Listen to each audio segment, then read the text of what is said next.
What's up, guys? Pastor Rob here, back with another reaction video. As usual, I've got my son Gage. What's up? And as usual, we're going to be reacting to a song requested by you guys in the comment section of our videos. The song this week is by the band Linkin Park. Linkin Park. Yeah, and it's the song "In the End" from. We were trying to guess before we recorded what year this was from. We had to look that up. Older than I thought. Yeah, just by a couple years. You guessed 2004. I guessed. Well, I didn't guess. So, but 2000. Yeah, that would have been my guess had I guessed.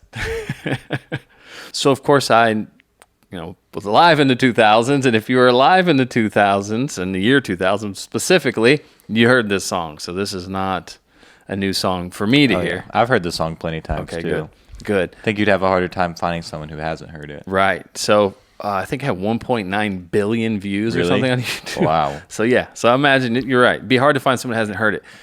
But while I've heard it, I haven't listened to it. The difference there between hearing and listening. So yeah, this will be the first time I'm going to listen to it. And so we'll share some of our thoughts from a biblical perspective and a technical perspective after the song's over. Ready to get into it? Yeah. All right, let's do it.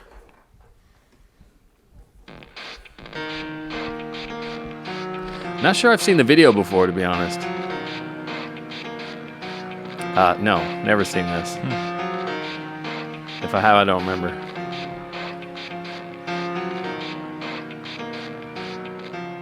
It starts with one thing, I don't know why. It doesn't even matter how hard you try. Keep that in mind. I designed this rhyme to explain in due time. All I know, time is a valuable thing. Watch it fly by as the pendulum swings. Watch it count down to the end of the day. The clock takes life away. It's so unreal. It's so 2000s. It really is. Watch the time go right out the window. Trying to hold on to didn't even know I wasted it all just to watch you go. I kept everything inside, and even though I tried, it all fell apart. What it meant to be will eventually be a memory of a time I tried so hard and got so far. Still jams though. Yeah. It doesn't even matter. I had to fall to lose it all. But in the end, it doesn't even matter. One thing, I don't know why. It doesn't even matter how hard you try. Keep that in mind. I designed this rhyme to remind myself how I tried so hard. In spite of the way you were mocking me, acting like I was part of your property. Remembering all the times you fought with me, I'm surprised it got so things. I like the filtered overdubs, You don't even recognize me anymore. Not that you knew me back then, but it all comes back to me in the end. You kept everything inside. That dude can get it. Yeah. It all fell apart. What it meant to me will eventually be a memory of a time when I tried so hard and got so far. But in the end, it doesn't even matter. I had to fall to lose it all. But in the end, it doesn't even matter. I've put my trust in you, pushed as far as I can go. For all this, there's only one thing you should know. I've put my trust in you, pushed as far as I can go. For all this, there's only one thing you should know. I tried so hard and got so far, but in the end, it doesn't even matter. I had to fall to lose it all, but in the end, it doesn't even matter.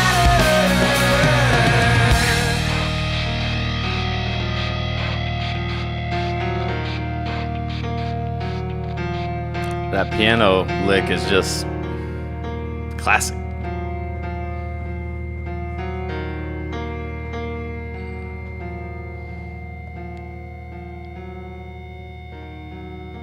I can tell you the song has aged better than the video. For sure. For sure. I mean, this is probably cutting edge of the day. And having been from that day, I was a hip hop guy. I mentioned that a few times on the channel. And I feel bad because like this type of music was cheesy at the time to us, to rap, because then you had this guy in there doing this singy rappy thing, which seemed kind of cringy. And I'm sure others felt that way too, even in the metal scene, probably thought that was cringy, only for a short period of time. I feel like whenever you do something new, comes across as very jarring and gets made fun of by a lot of people. Good way to put it. I mean, but you listen to any band now, they sound a lot like these guys. These guys influenced a lot of the music that we like, that I like, well, particularly that I like a lot, that on this channel, obviously been influenced by them. So shout out to them and their amazing talent. That song is fantastic. Music's great. Like now that I have a palette, right? Yeah. For the music, I mean, that is quality music right there. Quality production. It was way ahead of its time. Had, like I said, all those filtered digital sounds and the stutters that they digital skips or whatever they put into the. I couldn't appreciate that stuff back then. I just saw a guy rapping in a metal song. It's cheesy. That's all I thought about, right? Yeah.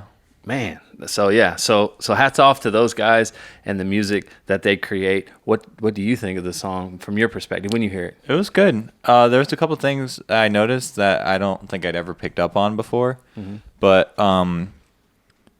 the first half of verse 1 and the first half of verse 2 are the same. Okay, just sort of repetitive. I never noticed that. So that was interesting. I always like repetition in music because I feel like it really drives the point. And that's probably exactly why they did it. True. And it's fun to sing along too because you heard it the first part. Well, So I always thought it makes it more catchy, drives your point. And for me, as someone who writes music, sometimes it's a lot easier because I don't have to come up with more stuff. So there's 3 reasons why repetition is good. All right. That's 3, yeah. And can you repeat that again?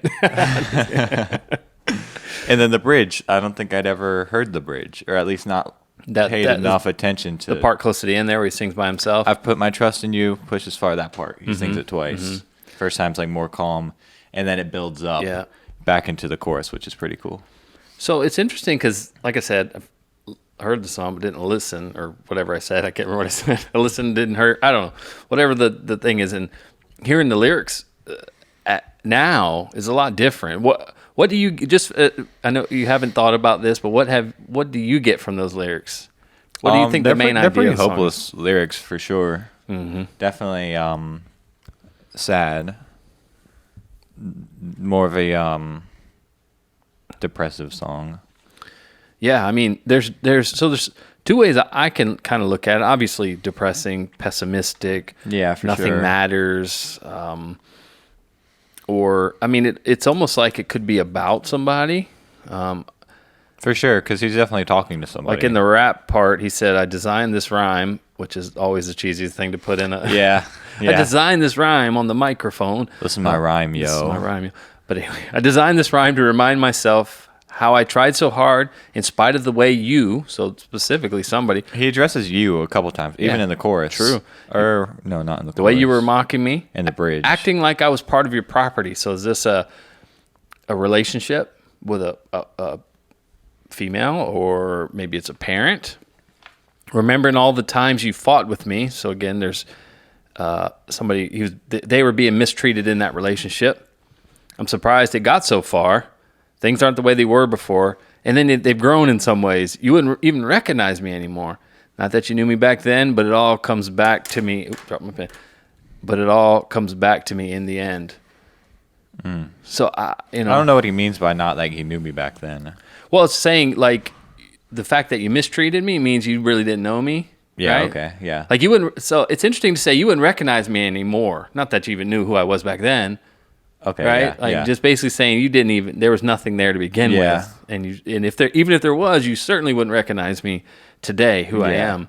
And then in that chorus you meant, or that bridge or whatever, I put my trust in you, push as far as I can go. For all this, there's only one thing you should know. And then he repeats himself and tried so hard, got so far, in the end it didn't matter. Is that in regards to the relationship, or is that in general? I don't know. Because if it's generally speaking, which is an interpretation that seems like a lot of people have of this particular song, it's like existential nihilism, like this idea that there's no purpose in anything, period. Yeah. Like, as you mentioned in the beginning, very depressing, very, very pessimistic. Existence is completely meaningless. Nihilism is a philosophy, and the Encyclopedia of Philosophy has a good definition. It's the belief that all values are baseless and that nothing can be known or communicated. It is often associated with extreme pessimism and a radical skepticism that condemns existence. A true nihilist would believe in nothing, have no loyalties and no purpose other than perhaps an impulse to destroy. While few philosophers would claim to be nihilists, nihilism is most often associated with Friedrich Nietzsche. Or Friedrich Nietzsche. It depends on how you want to say it. But I think the first pronunciation is correct. He argued that its corrosive effects would eventually destroy all moral and religious and metaphysical convictions and precipitate the greatest crisis in human history, which in some ways you're starting to see that now, which I'll get to in a minute. They continue, while nihilism is often discussed in terms of extreme skepticism and relativism, this is getting into existential nihilism. For most of the 20th century, it has been associated with the belief that life is meaningless. Existential nihilism begins with the notion that the world is without meaning and purpose. Given this circumstance, existence itself, all action, suffering, and feeling is ultimately senseless and empty. What a terrible position to hold. And again, you got one philosopher that is, most often associated with this viewpoint. Yeah. But there are people that are practical nihilists. Maybe they wouldn't say they hold to that, but that's how they live. Like an atheist. From an atheistic worldview, nothing really should matter. There's no basis for morality. If there's nothing after, if there's no God, if there's no eternal punishment or eternal reward, then what does it matter? Why don't you do everything that you want to do? Why don't you act on every impulse, which, as they mentioned here, impulse to destroy? Why not rob, steal, kill? Why not do those things? Yeah. There's nothing some after. people do. A lot of people do. True, but I mean like wholeheartedly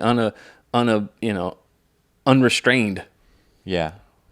You'll meet people that do that and like, man, I need to work on that. I need to stop doing it. Yeah. Yeah. And there's a sense of conscience that comes over them. Why not? Why, how could you say anything's wrong? Why would you even war against religion? What a waste of your time. Yeah. What a waste of your time. If you truly believe nothing matters, then what does it matter if somebody believes in Jesus or they believe in a God? Yeah. Right? Mm-hmm. But for some reason, they have this sense that they've got to change that. Try to make other people hopeless, I suppose. Maybe. I don't know. But the author of Ecclesiastes wrestles with this meaningless life. He says in Ecclesiastes 1:14, I have seen everything that is done under the sun, and behold, all is vanity and striving after the wind. The Hebrew word for vanity is used 38 times in this book, and it means vapor or smoke, and it's a metaphor for how unpredictable and fleeting life is, how things are temporary. How you ever try to grab smoke? Can't do that. Can't do it. Predict where it goes or nothing. It does its thing, and then it goes away. Yeah. You try to put it in a glass jar, and it's gone, just like that. And that's how the author of Hebrews sees life in the first 11 chapters of the book as you're reading. And I mean, use that word 38 times. What word? Vanity. I think it's hevel, something like that in the Hebrew. But he uses that word 38 times to describe life as vanity. See this right here? All is vanity and striving after the wind. Mm. And that's sort of what this song is saying. In the end, it doesn't matter. What's the point? in the Ecclesiastes, he mentions all that he's done everything. You know, he's fulfilled every desire and gained all the wisdom and riches that he could gain. Who was Ecclesiastes written by? Solomon. Okay. And he was a rich king, right? Yes. So he experienced some things. Yeah. And his observation was, this was a complete waste. Isn't there evidence saying that he was the richest man in the world? Well, yes. I mean, based on what the Bible tells us, yeah, richest man in history or one of the richest in history. Either way, he was the Bill Gates of the day, the Elon Musk of the day, but unrestrained because, things were different back then. He had many wives, Elon can't even keep the one he had, Bill Gates couldn't even keep his. He's divorced. So there you go. But interestingly, after you read this whole depressing book, at the very last section of it, actually the last verse, he concludes this. He says, "The end of the matter, all has been heard. Fear God, keep his commandments, for this is the whole duty of man. For God will bring every deed into judgment with every secret thing, whether good or evil." So when you're pursuing pleasure and flesh and living nihilistically, like, hey, none of this really matters, then you are completely hopeless. And his advice to his son is to fear God. So the answer is God. The answer is God. Fear him, obey him, because he's going to judge us. There's your purpose. There's your meaning for life. Yeah. You add that in, now it all makes sense. Now that's why I need to be good to people and not rape and rob and steal and kill and all that stuff. Because I'm going to be judged by God. And you're going to be judged by God. And thankfully, we have, of course, as we've talked about so many times on this channel, and hopefully you've heard a million times elsewhere, we have Jesus. Jesus covers our sin so that when we stand before God on Judgment Day, we're innocent. He paid our fine for us. That's a beautiful. That gives life meaning and purpose. That's a lot more joyful than in the end, it doesn't even matter. Yeah, for sure. In the end, it matters. You're going to stand before God. Either you're going to be found guilty of your sin, or you're going to be saved from your sin by Jesus. Yeah. Through faith in Jesus. That's it. So time is a valuable thing. Watch it fly by as the pendulum swings. That's the pendulum on a clock. Tick, tick, tick, tick, tick. All right? And there's also an Edgar Allan Poe poem where this guy's trapped down this pendulum with a blade on the ends, tick, tick, tick, tick, and getting closer and closer to him. It's going to kill him, and then he escapes death. But we're not going to escape death. Yeah. The inevitable. I think the point of that line is that every time the second ticks, tick, tick, tick, tick, that's time flying by, and our time is limited. The Bible says life is but a vapor. We're going to use that saying. That's a New Testament thing. Life is but a vapor, fleeting, fast moving. I'm 42 now. It's going fast. Yeah. It's going so fast. I'm almost at the end, it seems like. Statistically, I'm halfway there or more. So do what Solomon says. Fear God and keep his commandments, for this is the whole duty of man. You have hope in Jesus. And find that hope. If you have any questions, please reach out to me on Facebook or Instagram. I'll have my email and all that stuff down in the description of the video. Would love to answer questions for you. Leave a comment. Other people will come in and answer questions. Definitely appreciate all of you that do that. And if you watched the video this far, thank you so much. It really means a lot to know that you guys like what we do and that you support us. Like, subscribe, comment, share. Yeah. Follow us on social. Follow Gage on social. Yeah. I'm having trouble ending. I'm having trouble landing the plane here. I don't feel like I've said enough about the song. I guess I've said enough, right? Yeah. Have I said enough? Yeah, I think you did Good point? Okay. Yeah. All right. Well, until the next video, may the light of the Lord continue to shine on you. Peace. Peace.